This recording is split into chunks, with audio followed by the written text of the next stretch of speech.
everyone. Today is 5th of November and we are here to discuss the Hindu important article. I hope you like my earlier videos and you have any queries, so please just mention me on the comment. So as usual, without wasting any time, let's discuss the Hindu important article for today. So today's topic is the real issue at COP27 is energy equity. Obviously that we are discussing GS3 topic for the environment, and we all know that there is so many debates going on regarding the COP27, and COP means Conference of Party meeting that is going to be held. So as in the heading, we just getting the clue that there is the main problem for the energy equity. Okay, so let's read with me.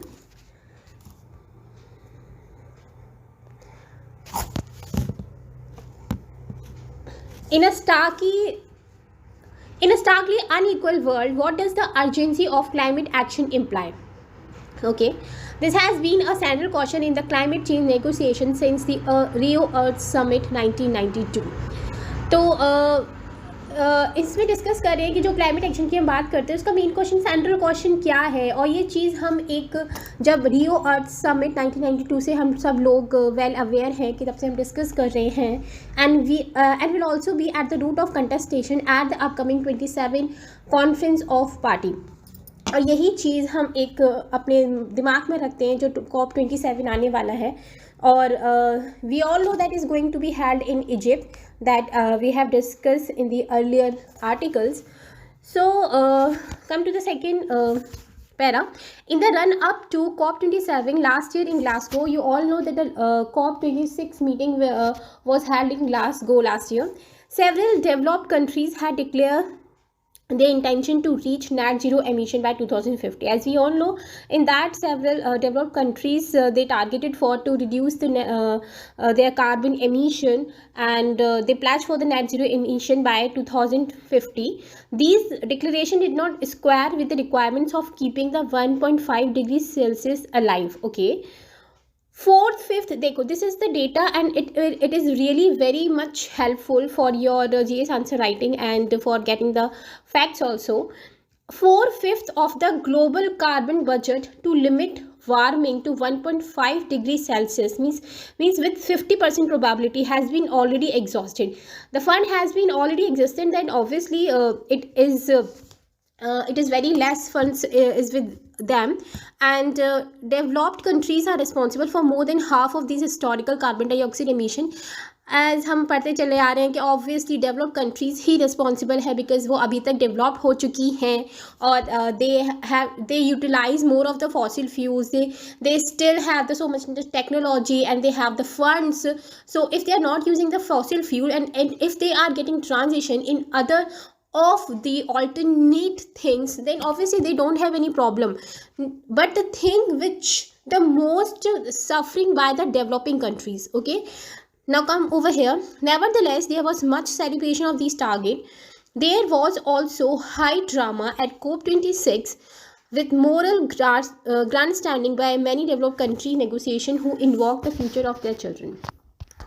So they nowadays developed countries are more concerned, and okay, they are more concerned, they are thinking for their generations to come. Oh, okay, it's good, they should think, but that we all know they are self responsible because they have utilized the things much more. They are mainly the USA, China and the many more developed countries are more responsible for the emission, and now they are very much afraid for the things and for the result to come if the things will not in control. Okay, India, come over here. India and other countries understandably barked at the singling out of any one fossil fuel for immediate action. Fine. It is important to recall some of these shenanigans at COP26 as in the last year. It has been clear that the developed countries may be unlikely to meet even the inadequate targets they have set. तो developed countries ने काफ़ी सारी targets लिए हैं और अभी वो time पे कर पाएंगे कि नहीं, ये भी कोई प्रॉपर सेट टारगेट नहीं है. और जो COP27 ओके ठीक है, इसको छोड़ो, यहाँ पर आते हैं global energy inequality. Global energy poverty is concentrated in the developing countries. It is very important, very much important line. और इस पे मेंस का क्वेश्चन भी बन सकता है कि global energy poverty is concentrated in the developing countries, justify. तो ऑब्वियसली ग्लोबल एनर्जी पॉवर्टी हमारे यहीं है बिकॉज हमने जो डेवलपिंग कंट्रीज़ हैं उन्होंने अभी मच यूटिलाइज नहीं कर पाए हैं, फॉसिल फ्यूल्स को डेवलप नहीं हो पाए हैं. उनके पास इतनी अभी भी इतनी टेक्नोलॉजी और इतने फंड्स नहीं है कि वो फॉसिल फ्यूल्स से ट्रांजिट कर पाएँ और ऑल्टरनेट चीज़ों के लिए. और आप एग्जांपल भी ले सकते हो इंडिया का और अदर डेवलपिंग कंट्रीज़ का, बांग्लादेश हो गया, श्रीलंका हो गया. तो this is a very good point. Now the fact coming over here, 733 million people had access to electricity and almost 2.6 billion people lacked the access to clean fuels and technology. ये बहुत important point, इसको याद रखना. The average per capita energy use of the richest 20 countries is 85 times higher than that of the 20 poorest countries. आप देख रहे हैं sorry, जो एवरेज पर कैपिटा एनर्जी है रिचेस्ट 20 कंट्रीज़ का वो 85 टाइम्स हायर है 20 पुअरेस्ट कंट्रीज से. अगर हम कंपैरिजन करें तो कितना बिग ये कंपैरिजन है और कितना एक ट्रांसपेरेंट सिनारियो यहाँ पे एक फैक्ट देखने को मिल रहा है. Addressing this stark energy poverty in developing countries is important because there is a strong correlation between energy supply and human development. तो हमको इस पे ध्यान देने की बहुत ज़्यादा ज़रूरत है क्योंकि अगर एनर्जी सप्लाई ही नहीं होगा तो ह्यूमन डेवलपमेंट कैसे होगा. It is very important. तो एनर्जी आप देख लो कि रेलवेज़ है, एयरप्लेन्स हैं, बहुत सारे और भी प्रोजेक्ट्स हैं. They require the supply of energy. If they are properly set up, then obviously it provide many of the facilities for the human. Then obviously human getting developed, the environment getting developed. Environment like the things around us getting developed. We are getting so much facilities, infrastructure, and a very well developed things in front of us, right now. The average annual per capita, सबसे last वाली line पे है, the average annual per capita electricity consumption of sub Saharan Africa is 487 kilowatt hours. ठीक है, तो ये एक fact है.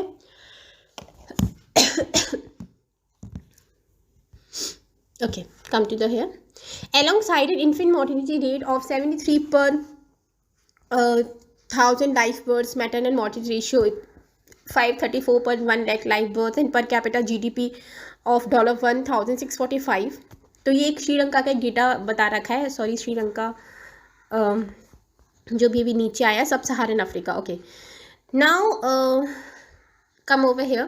The OECD group of countries have a per capita electricity consumption of 7,750 kilowatt hour, corresponding to an infant mortality rate of 7, maternity mortality ratio of 18, and per capita GDP of $42,098. Okay, so this para giving us the comparison of the sub-Saharan Africa and the sub-Saharan countries and the OECD. देखो कितना बड़ा difference है कि वो अभी properly develop भी नहीं, developing भी हम नहीं कह सकते, बस डेवलपिंग के एक प्रोसेस पे हैं, और जो OECD कंट्रीज़ हैं ये डेवलप्ड कंट्रीज़ हैं. तो कितना मच डिफरेंस है. और अब हम बात करते हैं एनवायरनमेंट की, कार्बन डाइऑक्साइड एमिशन को कम करने की.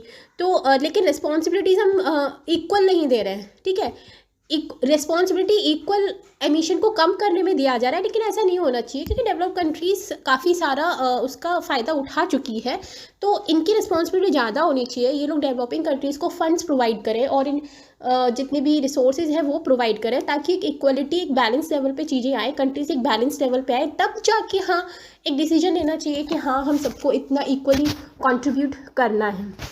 ठीक है, तो मेन फोकस इस आर्टिकल का यही है कि हमें एक इक्विटी पे बात करनी है. ठीक है, एक इक्वलिटी जस्टिस होना चाहिए अगर हम एक प्रॉपरली सेट मीटिंग में हैं. Now come to this. Okay, ये हाईलाइटर काम नहीं कर रहा. ओके, सॉरी, यहाँ पे आओ. Next para, the reality of global inequality, sorry ये कुछ नहीं है, the reality of global inequality was acutely evident during the COVID-19 pandemic, जो हम देख चुके हैं. Several countries in Africa, Asia and Latin America are facing severe agriculture and the industrial slowdown the post-pandemic period. Okay, ये भी एक data है. Obviously जब कोविड आया था तो काफ़ी सारी कंट्रीज़ को प्रॉब्लम हुई थी और डेवलपिंग कंट्रीज़ को स्पेशली बहुत ज़्यादा हुई थी. The lack of reliable energy infrastructure has compounded the difficulties and has multi-dimensional impact across the development indicators. Obviously हमारे पास reliable energy infrastructure नहीं होगा और तो इसके सारे बहुत ही multi-dimensional impacts पड़ेंगे ही पड़ेंगे. In 2022 इस वाली लाइन पे आओ. Okay, इधर here. In 2022, these inequalities have been aggravated by soaring energy and food prices. और 2022 में वैसे भी inequalities और भी ज़्यादा होती चली जा रही हैं क्योंकि बहुत सारे एनर्जी की वजह से और फूड प्राइसेस भी हाई हो रहे हैं. Several countries face a severe rise in the cost of living. Cost of living में प्रॉब्लम हो रही है. Nearly 70 million additional people are estimated to fall below the poverty line. ये भी एक अच्छा डेटा है. Poor and vulnerable communities in the energy importing countries of the global south suffer the most. बहुत ही सिंपल लाइन है, इसको समझाने की जरूरत नहीं है. Obviously almost 90 million people in Asia and Africa who gain access to electricity recently can not afford to pay their energy bills. देख रहे हो 90 मिलियन पीपल ऐसे हैं एशिया और अफ्रीका में जो एक्सेस तो कर पा रहे इलेक्ट्रिसिटी लेकिन वो पे नहीं कर पा रहे अपना energy bill. In this background COP27 affords a critical moment to acknowledge and address the concern surrounding energy access and security in developing countries. तो अब जो COP27 होने वाली है उनका मेन मुद्दा यही होना चाहिए कि भाई आप अपना थोड़ा कंसर्न दिखाइए एनर्जी एक्सेस पे और सिक्योरिटी भी होनी चाहिए डेवलपिंग कंट्रीज के लिए. Unfortunately, these long-standing problems of the global south have been ignored by the developed countries, जो कि हमेशा से होता चला आ रहा है. Developed countries, academia and civil society. At a time when the language of energy poverty and security is re-entering the northern vocabulary, it is time to call out the hypocrisy of the advice on fossil fuel use given by the North to some of the world's poorest regions since the Paris Agreement was signed. बहुत सही बात कह रहे हैं. जब हम बात कर रहे हैं एनर्जी पॉवर्टी की, secure very much I'm really sorry, I'm not well. Okay. At a time when the language of energy, जब हम बात कर रहे हैं एनर्जी पॉवर्टी की, सिक्योरिटी की, तो यहाँ पे भाई तुम ऐसा कुछ हिपोक्रेसी मत डालो कि फॉसिल फ्यूल को कैसे यूज़ करना है कैसे नहीं करना है और थोपो मत हमारी पुअरेस्ट रीजन पे कि भाई तुम इस पे बात करो उस पे बात करो. पहले तुम भाई बैलेंस तो करो चीज़ों को, तब तो कोई डिसीजन आएगा. राइट और रॉन्ग? ओके. बहुत अच्छा आर्टिकल है और एनवायरनमेंट के लिए तो एकदम रामबाण. Hypocrisy of the global north. Okay. In the United states 81% of the primary energy is from fossil fuel. देख रहे हो यूनाइटेड स्टेट में 81% प्राइमरी एनर्जी कहाँ से आ रहा है? फॉसिल फ्यूल से. In Europe fossil fuels constitute 76% of the energy consumption and so on. जो पैराग्राफ में पढ़ लेना आप. 30 years after acknowledging the problem of anthropogenic global warming and committing in the UNFCCC, इसकी फुल फॉर्म आपको पता होनी चाहिए, United Nation Framework Convention of the Climate Change, to take the lead in climate change mitigation, the level of decarbonisation in the global north has been minuscule. बहुत सारी बातें कर ली, बहुत सारी मीटिंग्स बना ली, बहुत सारे कमिटमेंट कर लिए, लेकिन still there contribution for the carbon emission still ना के बराबर है. यहाँ पे आ जाइए.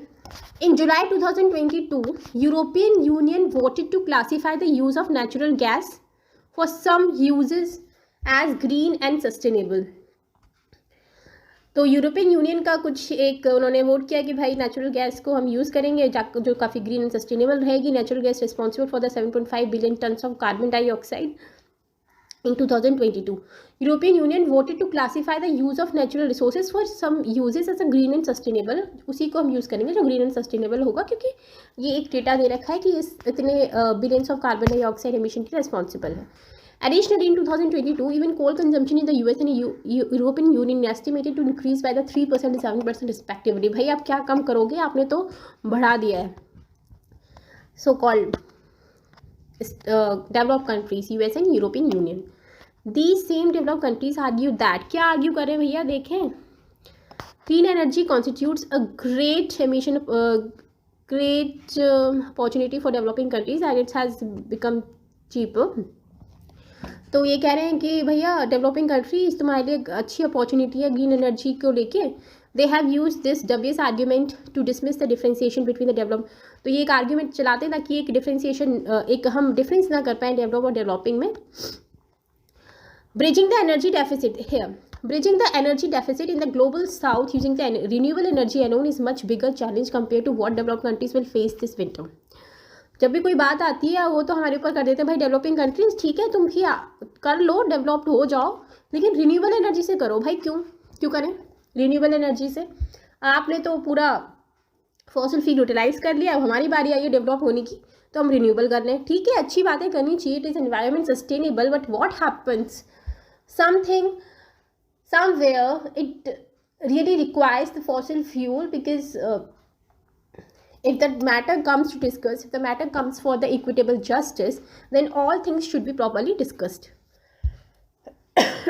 Spokesperson for the urgent climate action across the world must acknowledge the stark reality that the global south has to deal with, whether in times of war or peace. तो ये discuss होना चाहिए अच्छे से.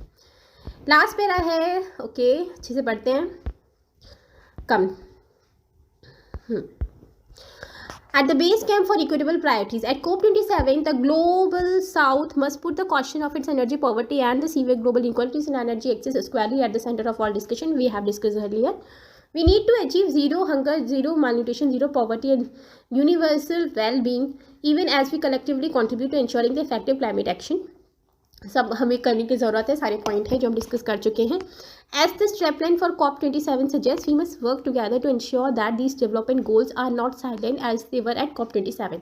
तो जो COP26 में discuss नहीं हो पाया, जो बातें हम नहीं रख पाए हैं, वो अब COP27 में रखने की ज़रूरत है, हमें डिस्कस करने की ज़रूरत है. ग्लोबल साउथ का अपना एक क्वेश्चन रखना चाहिए and specially for the energy poverty, जो पूरा आर्टिकल का एक बेस है एनर्जी पॉवर्टी को लेके regarding the developing countries. A developing country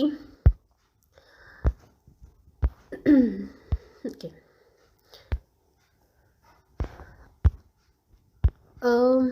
come over है, समझ में आ रहा है ना?